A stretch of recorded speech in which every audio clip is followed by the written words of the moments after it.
आज आप सभी इस डिक्टेशन को सुन के अच्छी तरह सब चिन्ह संक्षिप्त संकेतों की सहायता से कार्य करेंगे। The ready start. मैं खुद नहीं समझ पाता कि जोर का ढोल पीटने को ही किसी मुल्क की ताकत क्यों मापदंड क्यों समझा जाए। विराम।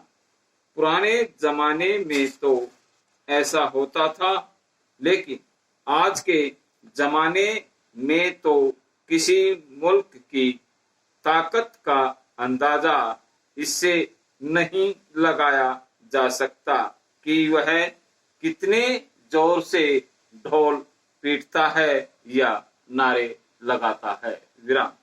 आज के जमाने में तो मुल्क की ताकत का अंदाजा उसकी फौजों, उसके उद्योग धंधों और जनता के मनोबल या हौसले से लगाया जाता है। विराम। हमें इन्हीं चीजों को मजबूत बनाने की तरफ ध्यान देना चाहिए। विराम। पैरा। मैं एक बात यह मानता हूं कि कुछ ऐसी चीजें होती हैं जिन्हें कोई भी मुल्क बर्दाश्त नहीं कर सकता। विराम। इनकी रक्षा के लिए कोई भी मुल्क बड़े से बड़ा जोखिम उठाने के लिए तैयार रहता है, फिर चाहे जो भी नतीजा निकले। विराम।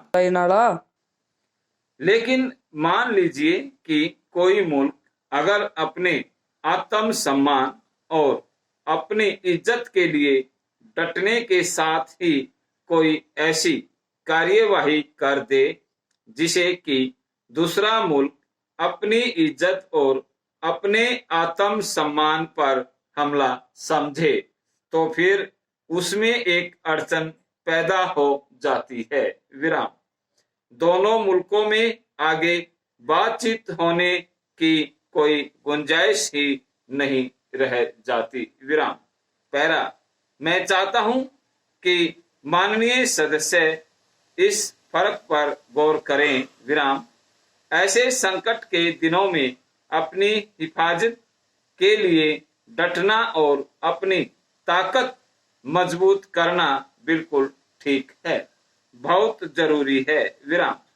लेकिन इसका यह भी तो मतलब नहीं कि इन दोनों को हम एक ऐसे ढंग से करें जिससे हालात और भी बेहतर हो जाएं और फिर शांतिपूर्वक हल खोजने की गुंजाइश ही न रह जाए। विराम।